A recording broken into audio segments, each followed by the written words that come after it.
Welcome to 5 at 5, another smug 5 at 5, because Arsenal have just won. We're still top of the league, and I am buzzing about it.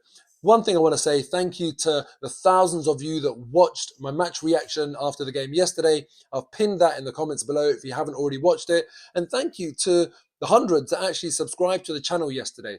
Really appreciate that. If you haven't already subscribed to the channel, make sure you do that now, because Arsenal are looking like a serious team this season, and I want to make sure that you're in that ride with me every single step of the way. Number one, where else can I start than the record breaker? An amazing achievement for Ethan Nwaneri, who at 15 years and 181 days hasn't just broken the Premier League record for the youngest ever appearance, he has obliterated it. Harvey Elliott at 16 years old and 30 days was the previous record holder. So Nwaneri has beaten him by half a year. It's not just kind of like, a few days or a few weeks. He's smashed that record. Nwaneri was not even born when Arsenal first played their game in Emirates Stadium. It's just crazy. I can't even comprehend what it must be like as a 15-year-old to play in perhaps the world's best league, coming up against real grown tough opposition at just the age of 15. I don't know if you can remember what you were doing at 15, whether you think you would have been ready to go and do that. Just unbelievable. So congrats to him, congrats to his family and the coaches at Arsenal. What I would say as well, just to make it clear just how massive this achievement is, it's not just a Premier League record he's beaten. He's beaten the record held in La Liga, Serie A, Bundesliga and Ligue 1. This is a record that stands across Europe's top 5 leagues, and God knows how many more other leagues as well. It's just an incredible achievement, and I've got a source inside the club, and that source has told me that they rate Ethan Nwaneri as one of the best, if not the best player at his age that they have ever seen. And from what I understand, there's potentially a couple of clubs sniffing around trying to get him to sign professional terms with him when he turns 16. But I hope that what happened yesterday, Arsenal giving him the opportunity to break that record, showing him that much faith to go and chuck him into a Premier League game, I hope that is enough for him to kind of say, do you know what, this is a place for me. And it's interesting because I'll be honest with you, I watch the youth teams, but he's never actually been on my radar. Lino Souza, who was also on the bench yesterday, he certainly has been, but Nwaneri has kind of taken me a little bit by surprise. But the fact that he's so highly rated inside the club, the fact that he's broken this record and Arsenal are clearly trying to make him sign a contract, I hope he stays with us for a long time. And also, I love what Aaron Ramsdale did at the end of the game. Nwaneri came to the crowd. He didn't obviously want to lord it too much and get too much attention. He was clapping the crowd a little bit. Ramsdale pushed him forward, and I'm glad he did, because he deserved the crowd to respond and recognise that incredible achievement, and he got his round of applause. Can't wait to see Nwaneri's career unfold at Arsenal, and looking forward to him making his debut in his full debut, starting an actual game. Number two, going from a player like Nwaneri, who's just started their career at Arsenal and their sort of relationship with the fans, to Granit Xhaka, who has had one hell of a journey in his career at Arsenal and especially in his relationship with the fans.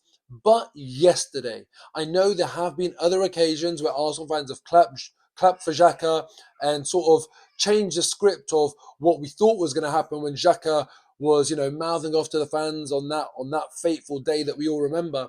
But yesterday felt very, very different. It really felt like that has come full circle and completely been buried by the fans.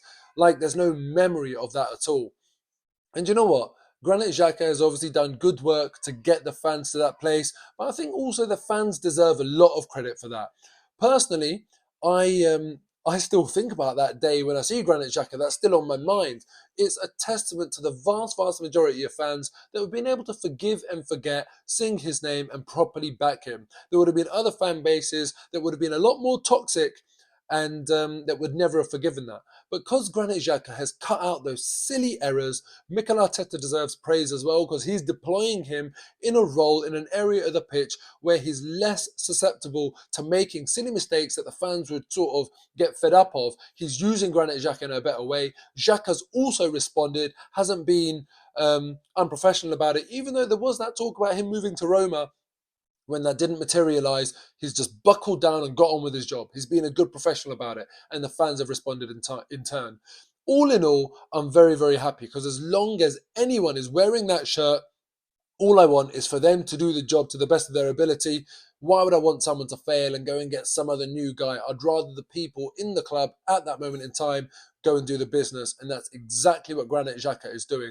So well done to him. Number 3, this is where you guys come in. In the comments below, give me your prediction for Arsenal's next game. In 12 days after the international break, it's North London derby time. Tottenham obviously doing very well this season as well. It's going to be a tough game. Let's be honest about that. Unfortunately for Arsenal, Son, who tends to often score against Arsenal and has not really done much so far this season, goes and bags a hat-trick as a substitute against Leicester in Tottenham's last game. So hitting form just in time for the Arsenal game. Typical. But we're at home. And recently in North London derbies, it seems to be the home team that goes and gets 3 points. So Arsenal have to go and do the business, have to get up for the game. I know one thing for sure, the crowd will be fully behind them. I predict Arsenal are going to win, and I think we'll keep a clean sheet. 2-0 to the Arsenal. That's my prediction. Let me know what you guys think in the comments below. And also the importance of Arsenal going into the international break with that game on the horizon, with a win, and a really convincing win. Hugely important. Everything that I would have wanted to see from Arsenal in the run-up to such a big game against Tottenham, I have seen. So I am confident. I see no reason for any Arsenal fan not to be confident. So if you predict in the comments below a Tottenham win, me and you are going to be having words. Number 4, Ivan Toney. Oh, listen, why should I say anything when Gabriel Magalhaes can say it all for me? Check the tweet. You know exactly what I'm talking about. Nice kickabout with the boys. It seemed like that served for motivation last season in the return fixture after Brentford beat us 2-0 at their place, and it still continues to serve for motivation. It's a bit of a lesson, actually. Don't talk too much crap after you win a game with the opposition, because it will only serve for motivation. The fact that Gabriel has pulled out that tweet again just echoes that point. And actually, do you know what? It wasn't Ivan Toney's day. Saliba absolutely pocketed him. The Arsenal fans were giving it to Toney as well. Stroll in the park, Ivan Toney. Listen, it was a lovely day and a really nice way to exact our revenge against Brentford for that really damaging defeat. And the team has obviously changed in terms of personnel. But what's really important to me, and especially as a supporter in that ground watching the team, I felt like there was a huge change in the way we played the game. In every single action, there was real intensity and concentration. It was so different to that game at the start of last season, where Brentford, they tried all the tricks, the long throws, the crosses into the box and the aerial threat. They tried to do all of that, and it just did not work on this occasion. Arsenal are a different team. And I was looking at Arsenal playing yesterday, and I was actually thinking to myself, I don't want to get carried away, but I'm excited because the game management was impeccable. We were so on point with how we controlled that game. We actually didn't start off very well. And on another day in a kind of Arsenal team a couple of years ago, I feel like Brentford would have sort of got that foothold in the game and taken it away from us. But actually, Arsenal battled and wrestled the right to go and win that game. A really good professional performance with brilliant game management. And I'll give you one example of that. Then in the second half, there was a case of Kieran Tierney sprinting when Arsenal got a corner. And he sprinted to the ball, and I thought, well, what's he going to do here? Going to whip it in quickly? He didn't. He sprinted. As soon as he turned around to see whether there was a short corner on or an opportunity on, and he realised that there wasn't, he actually knocked the ball away from the corner flag, just to waste a bit of time, because obviously we had the lead. It's that level of detail. He thought, I'll go and sprint just in case something's on. As soon as he realised something wasn't on, he's not going to rush it. He's going to eat the time away. Arsenal are getting very good at the dark arts. We're getting very good at the game management side of things. And that's why we went and scored 3 goals to Brentford's 0 yesterday and came under no real threat at any point in the game. Arsenal are a proper team. Number 5, and one player I want to talk about is Jesus. Listen, there were a lot of good performers yesterday. I thought Saliba was great, Xhaka was great, Partey was great, Saka got 2 assists, Ramsdale clean sheet. But I want to talk about Gabriel Jesus because this guy, man, has come in and revolutionized our team. I think we all know deep down it could be every other player could stay as they are. And if we had Lacazette instead of Jesus, we would be nothing compared to what we're doing right now. Jesus has revolutionized this team. No player other than Erling Haaland has got more goal contributions in the Premier League this season. Jesus has got 7, 4 goals, 3 assists.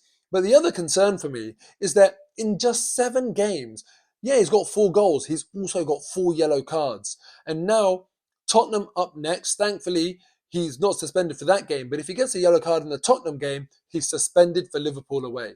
And for me, Arsenal are a completely different proposition when you've got Jesus up front with his ability to spin defenders, hold up the ball, bring others into play, pose a threat individually. He does so much for the team. I do not want to be going to Anfield without him leading the line. Look, Nketiah has stepped up a lot. He's become a lot better. But Jesus, for me, is a world-class player. We need him.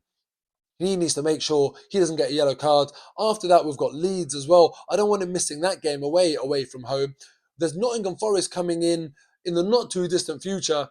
I would be saying, if I was a manager, Jesus, I want you to get a yellow card in the game prior to that. He just needs to make sure, though, he doesn't get a yellow card in the Tottenham game. And we need to manage what game he misses very, very carefully, because for me, he's absolutely integral to this team. As ever, thank you very much for watching.